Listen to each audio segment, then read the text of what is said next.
আমরা এর আগের ক্লাসগুলোতে জীবনানন্দ দাশের লেখা বনলতা সেন এবং ২০ বছর পরে কবিতা দুটি পুঙ্খানুপুঙ্খভাবে আলোচনা করে নিয়েছি।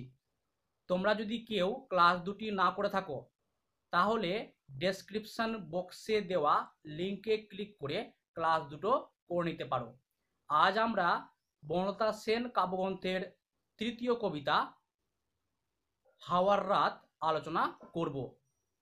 এই আলোচনা শুরু করার আগে একটু বলে নিই, আজ আমার মুড ভালো নেই, মনটা খারাপ হয়ে গেছে।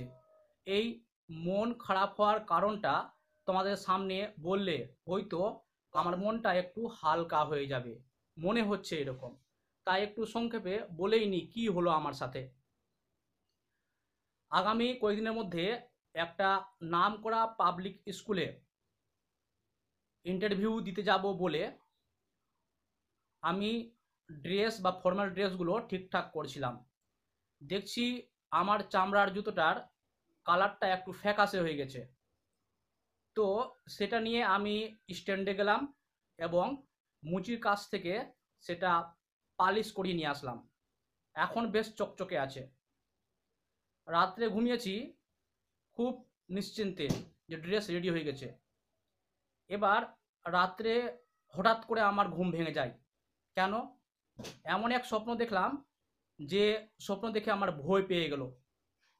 আমি স্বপ্নে দেখছি যে আমি সেই রাস্তা ধারে বসে জুতো সেলাই করছি বা পালিশ করছি। এই স্বপ্ন দেখে হঠাৎ আমার ঘুমটা ভেঙে গেল, আর কোনো মতেই ঘুম আসছে না। এই নিয়ে আমার মনটা খুবই দুঃখিত বা মনটা খারাপ হয়ে গেছে। যাকগে, কেন এরকম স্বপ্ন আসলো আমি নিজেও বুঝে উঠতে পারছি না। এই হাওয়ার রাত কবিতা আলোচনা করার পূর্বে আমাদের জেনে নিতে হবে, বুঝে নিতে হবে সুরিয়ালিজম কি বা পোড়া বাস্তববাদ কি। এই সুরিয়ালিজম বা পোড়া বাস্তববাদের আবির্ভাব ঘটেছিল ডাডাইজম বা ডাডাবাদের হাত ধরে। তাহলে আমরা প্রথমে বুঝে নিব ডাডাইজম বা ডাডাবাদ কি। সময়কালটা ছিল ১৯১৫ থেকে ১৯২২ খ্রিস্টাব্দের মধ্যে। সেই সময় রোমের একজন বিখ্যাত সাহিত্যিক ট্রিস্টান জারা, ফ্রান্সের বিখ্যাত সাহিত্যিক আঁদ্রে ব্রেতো এবং আরও কয়েকজন সাহিত্যিক তৎকালীন সমাজের যে মূল্যবোধের অবক্ষয় হচ্ছিল তা দেখে বীতশ্রদ্ধ হয়ে উঠেছিলেন। তাদের মন চঞ্চল হয়ে উঠেছিল সেই সব অন্যায় অত্যাচার দেখে। এই অন্যায় অত্যাচারের বিরুদ্ধে কিছু একটা করবেন বলে বা কিছু একটা করা যায় বলে একটি গোল টেবিল বৈঠকে বসলেন কফি হাউসে গিয়ে। সেই গোল টেবিলে একটি ডিকশনারি রাখা ছিল এবং একটি ছুরিও রাখা ছিল। এবার তারা নিজেদের মধ্যে আলোচনা শুরু করলেন যে এই সময় যে সাহিত্যগুলো আলোচনা হচ্ছে বা রচিত হচ্ছে, এই সাহিত্যগুলো তো সমাজকে পরিবর্তন করতে পারছে না। যারা অত্যাচারিত হচ্ছে তারা এখন অত্যাচারিত হচ্ছে, যারা শাসক শ্রেণী আছে তারা এখনো শাসক শ্রেণীই রয়েছে। অর্থাৎ তেমন কোনো পরিবর্তন আমরা মানুষের মধ্যে লক্ষ্য করতে পারছি না। তাহলে আমরা শিক্ষিত হয়ে এত পড়াশোনা করে কি কাজটা করলাম? আমাদের এই শিক্ষার কোনো মূল্য নেই। আর এইরকম রেগে গিয়ে আর ছুরি নিয়ে বলছিলেন এইরকম পড়াশোনা করে কোনো লাভ নেই, আর জোরে এরকম রাগটা ঝেড়ে দিলেন। মাঝে মধ্যে হয় যে অন্যের রাগ অন্যের উপর ঝেড়ে দিই। তো এই যে তৎকালীন সমাজের অন্যায়ের বিরুদ্ধে কিছু করতে পারছেন না বা সাহিত্যগুলো তেমন প্রভাব বিস্তার করতে পারছে না বলে তাদের মনে যে ক্ষোভ বা এই ট্রিস্টান জারার মনে যে ক্ষোভ, সেই ক্ষোভটা সেই ছুরির মাধ্যমে ডিকশনারিতে গিয়ে পড়লো এবং সেই ছুরিটা ডিকশনারিকে ছেদ করে দিল। সেই ছুরির শেষ অগ্রভাগ যে শব্দটিতে আটকে গেছিল সেটি হচ্ছে ডাডা। ডাডা শব্দের অর্থ হচ্ছে খেলনা ঘোড়া। তখন তারা সেই দলে একত্রিতভাবে সিদ্ধান্ত নিলেন আজ তারা এক নতুন আন্দোলনের সূচনা করলেন। সেই আন্দোলন হচ্ছে ডাডাবাদ। অর্থাৎ এই ডাডা শব্দের অর্থ ঘোড়া। এই ঘোড়াই হচ্ছে তাদের আন্দোলনের প্রতীক, যে ঘোড়া অন্যায়, অত্যাচার, অবিচারের বিরুদ্ধে লড়াই চালাবে। অর্থাৎ প্রতিবাদের প্রতীক হিসেবে এই ডাডা শব্দটি ব্যবহৃত হলো। এবং তারা প্রতিজ্ঞা করলেন যে আজ থেকে তারা যে সাহিত্য রচনা করবে সেই সাহিত্য হবে পুরোপুরি বিপরীতধর্মী, যা আজ পর্যন্ত লেখা হয়নি। তৎকালীন সমাজে যে ধরনের সাহিত্য রচনা হতো, যে কৌশলে রচনা হতো, সেই কৌশলগুলোকে জলাঞ্জলি দিবেন, বিসর্জন দিবেন।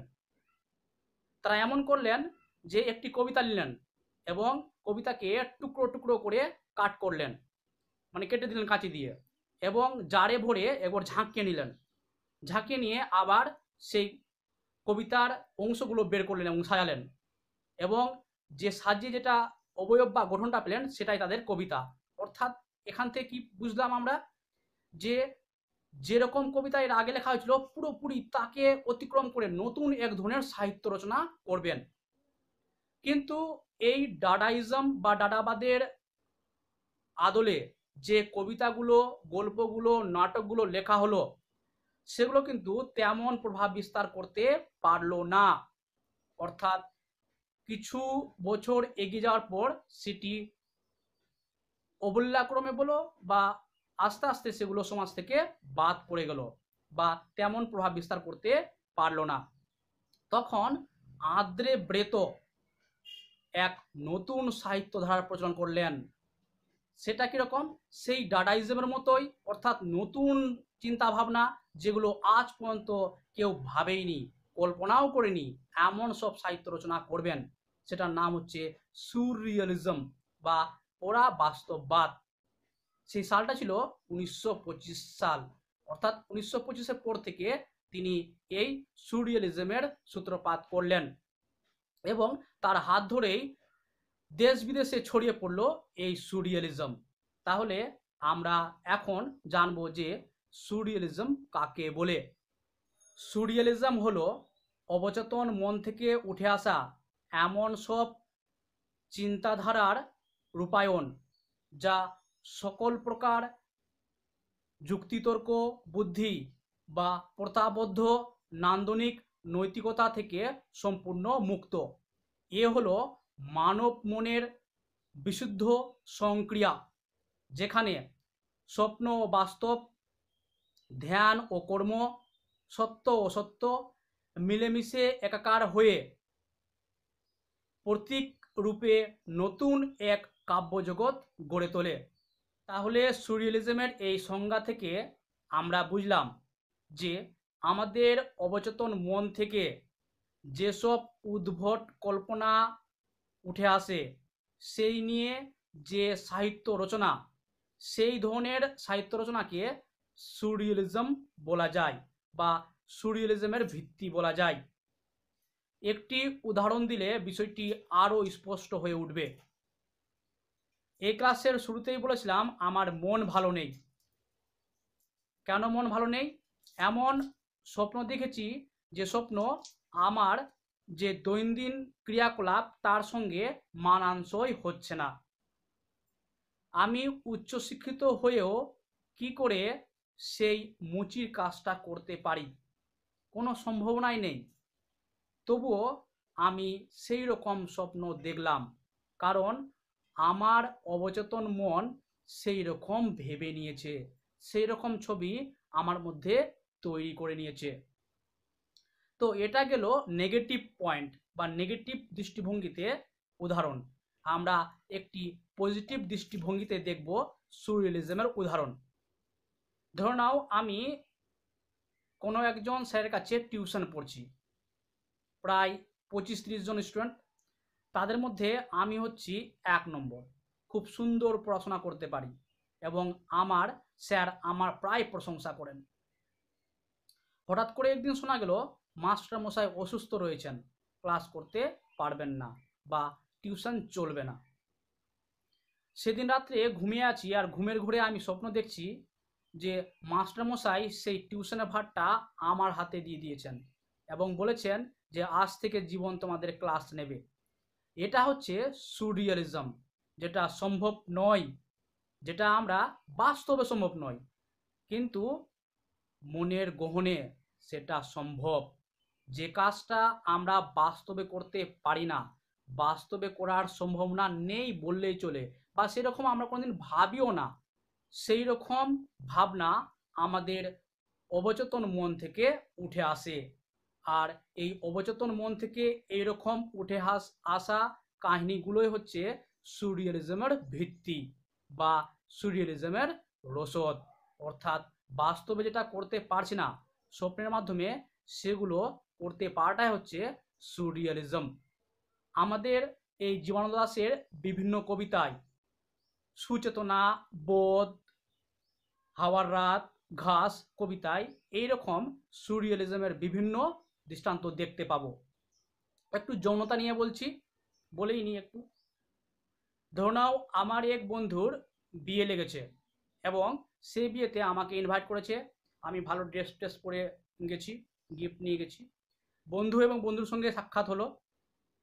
এবার ভোজ টোজ খেয়ে আসলাম, রাত্রে ঘুমালাম এবং স্বপ্নে দেখছি সেই বন্ধুর বউয়ের সঙ্গে আমার ফুলসজ্জা হচ্ছে। এটা কিন্তু বাস্তবে সম্ভব নয়, এটা স্বপ্নের ভিতরেই সম্ভব। এটি হচ্ছে সুরিয়ালিজম। তাহলে চলো, বললে অনেক বলা হবে, আমরা এবার সরাসরি কবিতায় চলে যাই।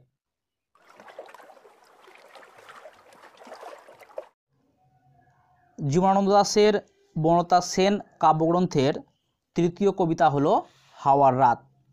এই কবিতাটি বুদ্ধদেব বসু সম্পাদিত কবিতা পত্রিকায় 1342 বঙ্গাব্দের চৈত্র সংখ্যায় প্রকাশিত হয়েছিল। এই কবিতা লাইন ধরে আলোচনা করার পূর্বে প্রেক্ষাপটমূলক কিছু কথা আমরা জেনে নেব। জীবনানন্দ দাশ এই হাওয়ার রাত কবিতায় অতীত ইতিহাসের সেই সব রূপসী নায়িকাদেরকে স্বপ্নচারিতার মগ্ন চৈতন্যে ভিড় করতে দেখেছেন, যাদের প্রেম তৎকালীন রক্ষণশীল সমাজের জন্য পূর্ণতা পায়নি। আজ তারা বেঁচে না থাকলেও তাদের প্রেম আজও বেঁচে আছে। সেই প্রেমকে ফিরিয়ে পাওয়ার জন্য অবলা লজ্জাশীলা নারী হিসেবে নয়, মধুসূদনের বীরাঙ্গনার মূর্তিতে বর্ষা হাতে কবির কাছে প্রতিবাদ জানাচ্ছে। এটি নিঃসন্দেহে প্রেমের কবিতা। তবে আগেই বলেছি, যেহেতু এই কবিতা সুরিয়ালিজমের ভিত্তিতে রচিত হয়েছে, সেহেতু তাদের প্রেম বাস্তবে কখনোই পূর্ণতা পাবে না। কিন্তু সেই রক্ষণশীল সমাজের ভিত্তিকে নাড়িয়ে দেওয়ার ক্ষমতা রাখে সেই অতীতের রূপসীদের প্রতিবাদ। এবার চলে আসি মূল কবিতায়। হাওয়ার রাত। গভীর হাওয়ার রাত ছিল কাল, অসংখ্য নক্ষত্রের রাত। এখানে হাওয়া হচ্ছে গতিবাদ আর নক্ষত্র হচ্ছে স্নিগ্ধতার প্রতীক। আসলে নক্ষত্ররা সেই সব অতৃপ্ত প্রেমের, অতৃপ্ত বাসনার স্নিগ্ধ রূপ, যা গভীর রাতের অন্ধকারে কবিকে হাওয়ার গতিময় শক্তির দ্বারা বিছানা থেকে, ঘর থেকে বাইরে নিয়ে যেতে চাইছে। এইরকম অশরীরী আত্মার প্রসঙ্গ আমরা রবীন্দ্রনাথ ঠাকুরের ক্ষুদিত পাষাণ গল্পেও পাই। এই রকম অতৃপ্ত প্রেমের রূপসীদের কান্নার আওয়াজের কথা শুনতে পাই, যেখানে প্রেমের রূপসীদের অতীতের ভোগসর্বস্ব নবাব ও রাজারা ধর্ষণ করেছে এবং তাদের দেহকে মাটির নিচে চাপা দিয়ে মেরে ফেলেছে। প্রাসাদের দেয়াল থেকে তাদেরই আওয়াজ যেন রাতের অন্ধকারে ঝরে পড়ছে। একই রকমভাবে এখানেও সেই রূপসীরাই কবির কাছে এসে ভিড় করেছে। তারপরে লাইন দেখো, সারা রাত বিস্তীর্ণ হাওয়া আমার মশারিতে খেলেছে, মশারি আমরা মশার হাত থেকে বাঁচার জন্য ব্যবহার করি। আবার রবীন্দ্রনাথ কঙ্কাল গল্পে ভূত ও মানুষের মাঝের সূক্ষ্ম পার্থক্যটুকু এই মশারির দ্বারা ইঙ্গিত করেছেন। কিন্তু এই কবিতায় মশারি হলো সীমাবদ্ধ মানুষের প্রতীক। মশারি আমাদেরকে বিছানার সংকীর্ণ নির্দিষ্ট জায়গায় আবদ্ধ করে রাখে। কবিতার হাওয়া এই সংকীর্ণ গণ্ডি থেকে বিস্তীর্ণ পরিসরে কবিকে নিয়ে যাচ্ছে। তারপরের লাইন দেখো, মশারিটা ফুলে উঠেছে কখনো মৌসুমি সমুদ্রের পেটের মতো। এখানে মশারি হচ্ছে উপমেয়, উপমান মৌসুমি সমুদ্র। মৌসুমি বায়ুর প্রভাবে যখন সমুদ্রের জল ফুলে ফেঁপে ওঠে তখন সেই সমুদ্রকে মৌসুমি সমুদ্র বলা হয়। এখানে মশারির সংকীর্ণ পরিসর সমুদ্রের মতো অসীম পরিসরে উত্তীর্ণ হচ্ছে কবির ভাবনায়। তাই বলেছেন মশারিটা ফুলে উঠেছে কখনো মৌসুমি সমুদ্রের পেটের মতো, কখনো বিছানা ছিঁড়ে নক্ষত্রের দিকে উড়ে যেতে চেয়েছে। বিছানার সংকীর্ণ গণ্ডির বাঁধন ছিঁড়ে কবিকে বিস্তীর্ণ আকাশের অসংখ্য নক্ষত্রের দিকে নিয়ে যাচ্ছে এই হাওয়া, অর্থাৎ গতিময় জীবন। তারপরে পংক্তি দেখো, একবার মনে হচ্ছিল আমার আদো ঘুমের ভিতর হয়তো মাথার উপরে মশারি নেই আমার। কবি মনে করছেন আধো ঘুমের ভিতরের সেই নক্ষত্রদের আনাগোনার নূপুরের আওয়াজ শুনতে পাচ্ছেন। ঘুম ভেঙে গেলে আর শোনা যায় না বা তাদেরকে দেখতে পাওয়া যায় না। আবার পুরোপুরি ঘুমিয়ে গেলেও তাদের অস্তিত্ব আর অনুভব করা যায় না। আর এক সময় কবির মশারি পুরোপুরি উধাও হয়ে যায়, কবি পৌঁছে যান বিশাল তাদের দেশে। তারপরে পংক্তি দেখো, সাঁতি তারার কোল ঘেঁষে নীল হাওয়ার সমুদ্রে সাদা বকের মতো উড়ছে সে। অর্থাৎ এখানে সাতি তারা হচ্ছে সপ্তর্ষি মণ্ডলের চতুর্থ তারা। আবার সূর্যপত্নীকেও সাতি বলা হয়। নীল হচ্ছে প্রেমের প্রতীক, রোমান্টিকতার প্রতীক, আর সমুদ্র হচ্ছে বিশালতার ও বক গতিময়তার প্রতীক। এই সাতি তারা সূর্যের প্রেম পেয়েছে এবং সমাজে সম্মান পেয়েছে, কিন্তু বাকি তারা তা তো পায়নি। কার জন্য পায়নি? রক্ষণশীল নিষ্ঠুর সমাজের জন্য। কিন্তু আজ না পেলেও পরের জন্মে এই সাতি তারার মতো সাধ্বী পত্নীরূপে সমাজে প্রতিষ্ঠিত হতে চাই এই তারাগুলো। তাই এখানে বলা হয়েছে সাতি তারার কোল ঘেঁষে নীল হাওয়ার সমুদ্রে সাদা বকের মতো উড়ছে সে। অর্থাৎ তারা এই সাতি তারার আশেপাশেই উড়ে বেড়াচ্ছে, তারাও এই সাতি তারার মতো সমাজে প্রতিষ্ঠিত হতে চাইছে। তারপরে পংক্তি দেখো, কাল এমন চমৎকার রাত ছিল।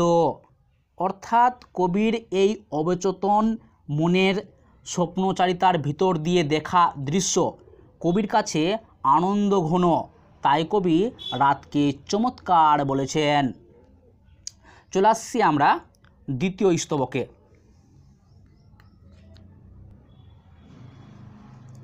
দেখা যাচ্ছে তো,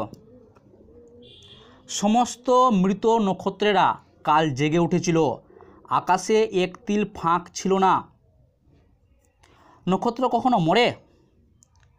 আগেই বলেছি এই নক্ষত্র আসলে অতীতের ব্যর্থ প্রেমিকরা, যাদের প্রেম পূর্ণতা পায়নি। নিষ্ঠুর সমাজে রক্ষণশীল নীতির জন্য তারা আজ জেগে উঠেছে বিশাল সংখ্যায়, তাই তো আকাশে এক তিল ফাঁক নেই। তারপরের লাইন দেখো, পৃথিবীর সমস্ত ধূসর প্রিয় মৃতদের মুখও সেই নক্ষত্রের ভিতর দেখেছি আমি। অর্থাৎ যে ঘটনা ঘটে গেছে তার রং তো ধূসর হবেই। আমরা বনলতা সেন কবিতা আলোচনার সময় ক্রিকেটের হাইলাইটসের মাধ্যমে রঙের ধূসরতা সম্পর্কে সুন্দর ব্যাখ্যা করেছিলাম। অর্থাৎ রঙটা ফ্যাকাশে হয়ে যায়, যেটা অতীত সময়ের বস্তুগুলো থাকে বা দৃশ্যগুলো থাকে। তো এই নক্ষত্রের মধ্যে কবি মৃতদেরকেও দেখতে পেয়েছেন। তারপরে দেখো, অন্ধকার রাতে অশ্বত্থের চূড়ায় প্রেমিক চিলপুরুষের শিশির ভেজা চোখের মতো ঝলমল করছিল সমস্ত নক্ষত্রেরা। অশ্বত্থ গাছ হচ্ছে দীর্ঘায়ুর প্রতীক। অশ্বত্থ গাছ যেন ব্যর্থ প্রেমিক প্রেমিকার সাক্ষী বহন করছে। হাইচিল কবিতার মতোই এই কবিতাতেও প্রেমিক সত্তার প্রতীক উপমান চিলের শিশির ভেজা চোখ ও উপমেয় নক্ষত্রের তুলনা নিয়ে এসে যেন অতৃপ্ত প্রেমিক প্রেমিকা উভয়েরই বেদনাতুর হৃদয়ের উপস্থিতি অনুভব করেছেন কবি। তারপরে লাইন দেখো, জ্যোৎস্না রাতে বেবিলনের রানীর ঘাড়ের ওপর চিতার উজ্জ্বল চামড়ার শালের মতো জ্বলজ্বল করছিল বিশাল আকাশ। বেবিলন হচ্ছে অতীতের মিশরীয় সভ্যতার ঐতিহ্যময় শহর। এই বেবিলনের রানীর ঘাড়ে যে চিতাভাগের উজ্জ্বল চামড়া রয়েছে তা আসলে মৃত্যুর দত্তনা বহন করছে, কারণ বাঘ মেরেই না ছালটা পাওয়া যাবে। আবার এই চামড়ার শালের মতোই আকাশের যে নক্ষত্ররা ঝলমল করছে সেখানেও রয়েছে প্রেমিকার মৃত্যুর ব্যঞ্জনা। আকাশের নক্ষত্রের উপমেয় ও চিতাবাঘের চামড়ার উপমানে এক সার্থক রূপকে অসাধারণ চিত্রকল্প এখানে কবি চিত্রিত করেছেন। কাল এমন আশ্চর্য রাত ছিল, এইরকম দৃশ্য দেখে কে না আশ্চর্য হবেন? সবাই আশ্চর্য হবেন, তাই তো? তাই কবি বলেছেন কাল এমন আশ্চর্য রাত ছিল। চলে আসছি তারপরের স্তবকে। যে নক্ষত্রেরা আকাশের বুকে হাজার হাজার বছর আগে মরে গিয়েছে তারাও কাল জানলার ভিতর দিয়ে অসংখ্য মৃত আকাশ সঙ্গে করে এনেছে। যে রূপসীদের আমি এসিরিয়ায়, মিশরে, বিদিশায় মরে যেতে দেখেছি, কাল তারা অতিদূর আকাশের সীমানার কুয়াশায় কুয়াশায় দীর্ঘ বর্ষা হাতে করে কাতারে কাতারে দাঁড়িয়ে গেছে যেন। অর্থাৎ যে রূপসীরা অতীতের অতৃপ্ত বাসনা নিয়ে নিষ্ঠুর সমাজের জন্য মারা গেছিল, আজ তারা আবার উঠে এসেছে। আসলে বাস্তবে আমরা যা পাই না তাকে পাওয়ার জন্য স্বপ্নের জগতে হাতড়ে বেড়াই। বাস্তব চোখে যেগুলো নক্ষত্র, অবচেতন মনের স্বপ্নচারিতায় সেগুলো রূপসী প্রেমিকা। আর এই মৃত আকাশ হচ্ছে তাদের প্রেমের বিস্তার, তাদের প্রেমের উদারতা, তাদের প্রেমের মোহনীয়তা, যা আজ মৃত। এই প্রেম আজ কবির মধ্যে এসে ঢুকেছে। এই প্রেমের রূপসীদের কবি দেখেছেন এসিরিয়, মিশরে, বিদিশায় মরে যেতে। কিন্তু কিভাবে? যে জীবনানন্দ দাশ বনলতা সেন কবিতায় হাজার বছর ধরে ধারাবাহিকভাবে পথ হাঁটতে পারবেন, সেই জীবনানন্দ দাশ এসিরিয়, মিশরের, বিদিশায় কেন প্রেমিকাদের মরতে দেখবেন না? নিশ্চয়ই দেখেছেন, তাই না? কিন্তু তারা মরে গেলেও প্রেম মরেনি, প্রেম আজও বেঁচে আছে। কাল তারা অতিদূর আকাশের সীমানার কুয়াশায় কুয়াশায় দীর্ঘ বর্ষা হাতে করে কাতারে কাতারে দাঁড়িয়ে গেছে যেন। তিনি আরও দেখেছেন আকাশের সীমানার কুয়াশায়, অর্থাৎ আধো ঘুমের ও পরিচ্ছন্ন আলো আধারিতে এই প্রেমিকারা বীরঙ্গনা মূর্তিতে বর্ষা হাতে কাতারে কাতারে অর্থাৎ লাইন ধরে দাঁড়িয়ে আছেন। কিসের জন্য? মৃত্যুকে দলিত করবার জন্য, জীবনের গভীর জয় প্রকাশ করবার জন্য, নাকি প্রেমের ভয়াবহ গম্ভীর স্তম্ভ তুলবার জন্য? দেখো, জীবনের জয় তারা আর কি করে পাবে? তারা তো মারাই গেছে, তাই না? আর জীবনের গভীর জয় তো তারা পাচ্ছে না। মৃত্যুকে দলিত করবার জন্য, মৃত্যুকে কিভাবে তারা হারাবে? তারা তো নিজেরাই মরে গেছে, হারাতে পারবে না। 3 নাম্বারটা দেখো, প্রেমের ভয়াবহ গম্ভীর স্তম্ভ তুলবার জন্য। কিন্তু তাদের প্রেম বেঁচে আছে এবং এই প্রেমে ভবিষ্যতে কেউ পূর্ণতা পাবে তা কিন্তু তারা চেষ্টা করতেই পারে। তাই এখানে এই তৃতীয় প্রেমের ভয়াবহ গম্ভীর স্তম্ভ তুলবার জন্য এটি এখানে মুখ্য বা তাৎপর্যপূর্ণ। প্রেম এখানে শ্রেষ্ঠ। প্রেমের গম্ভীর স্তম্ভ তুলবার জন্য আসলে তাদের প্রেম ব্যর্থ হলেও ভবিষ্যতে শুদ্ধ নির্মল প্রেম যেন ব্যর্থ না হয়, তাই তারা বর্ষা হাতে প্রতিবাদ জানিয়ে স্তম্ভ গড়ে তুলবেন। তার পরবর্তী অংশে চলে আসছি।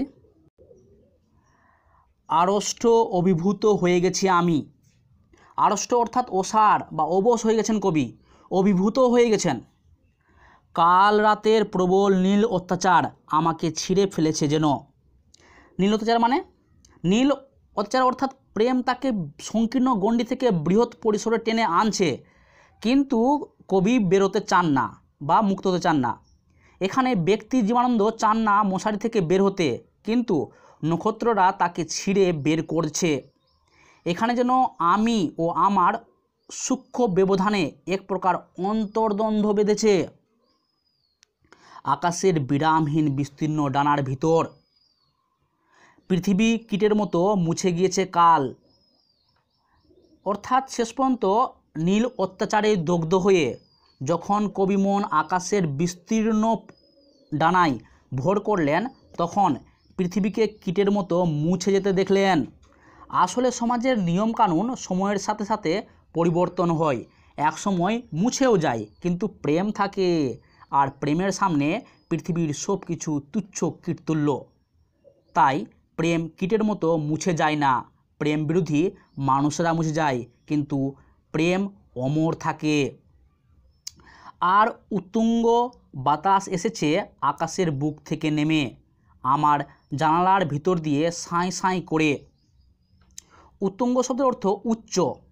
এই উচ্চ বাতাস জানলা দিয়ে সাঁই সাঁই করে ঢুকে মশারি ছিঁড়ে কবিকে নিয়ে গেছে।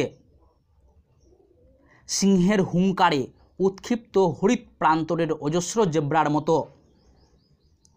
এই বাতাস সিংহের হুঙ্কারের মতো উচ্চ ছিল। হরিৎ অর্থাৎ সবুজ প্রান্তরের জেব্রার গতির মতো। জেব্রা যেমন লাফিয়ে লাফিয়ে যায়, তেমনি এই বাতাস কবিকে লাফিয়ে লাফিয়ে নিয়ে গেছে বা মশারির সংকীর্ণ গণ্ডি থেকে বাইরে নিয়ে গেছে। চলে আসছি তারপরের স্তবকে। হৃদয় ভরে গিয়েছে আমার বিস্তীর্ণ ফেল্টের সবুজ ঘাসের গন্ধে। ফেল্ট শব্দের অর্থ জমাট বাঁধা পশমি কাপড় বিশেষ। এই ফেল্টের মতো সবুজ ঘাসের গন্ধে কবির হৃদয় ভরে গেছে। আর হৃদয় কেন ভরে গিয়েছে? কারণ এখানে কবি এসে মুক্তি পেয়েছেন, সংকীর্ণ গণ্ডি থেকে সান্নিধ্য পেয়েছেন মহৎ প্রেমের, তাই কবি হৃদয় এখানে ভরে গিয়েছে। দিগন্ত প্লাবিত বলিয়ান রৌদ্রের আঘ্রাণে মিলনমত্ত বাঘিনীর গর্জনের মতো অন্ধকারে চঞ্চল বিরাট সজীব রোমস উচ্ছ্বাসে জীবনের দুর্দান্ত নীলমত্ততায়। মৃত প্রেমিক প্রেমিকাদের প্রেম ছিল দিগন্ত প্লাবিত বলিয়ান রৌদ্রের ঘ্রাণের মতো, মিলনে মত্ত বাঘিনীর গর্জনের মতো। তাদের এই প্রেম আজও চায়, তাই তারা বর্ষা হাতে দাঁড়িয়ে প্রতিবাদ জানিয়েছে। ব্যক্তি প্রেমিক প্রেমিকা মারা গেলেও, শেষ হয়ে গেলেও শেষ হয়নি তাদের প্রেম, শেষ হয়নি মিলনের আকাঙ্ক্ষা, এখনও সজীব হয়ে আছে, আর সজীবতা প্রকাশ করছে জীবনের দুর্দান্ত নীলমত্ততায়। আমার হৃদয় পৃথিবী ছিঁড়ে উড়ে গেল। অর্থাৎ কবি হৃদয় কীটতুল্য নর্দমাতুল্য পৃথিবী ছিঁড়ে উড়ে গেল প্রেমের বৃহত্তর মহত্তর পরিবেশে। নীল হাওয়ার সমুদ্রে স্ফীত মাতাল বেলুনের মতো গেল উড়ে। একটা দূর নক্ষত্রের মাস্তুলকে তারায় তারায় উড়িয়ে নিয়ে চলল একটা দুরন্ত শকুনের মতো।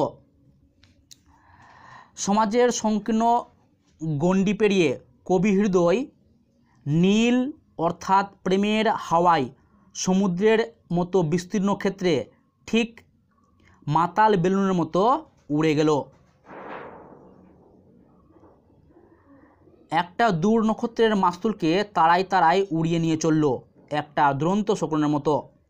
দুরন্ত শকুনের তীক্ষ্ণ দৃষ্টিশক্তির মতো জাহাজের মাস্তুল যেমন একটি নির্দিষ্ট লক্ষ্যের দিকে এগিয়ে যায়, তেমনি তারাগুলো কবিকে উড়িয়ে নিয়ে চলল।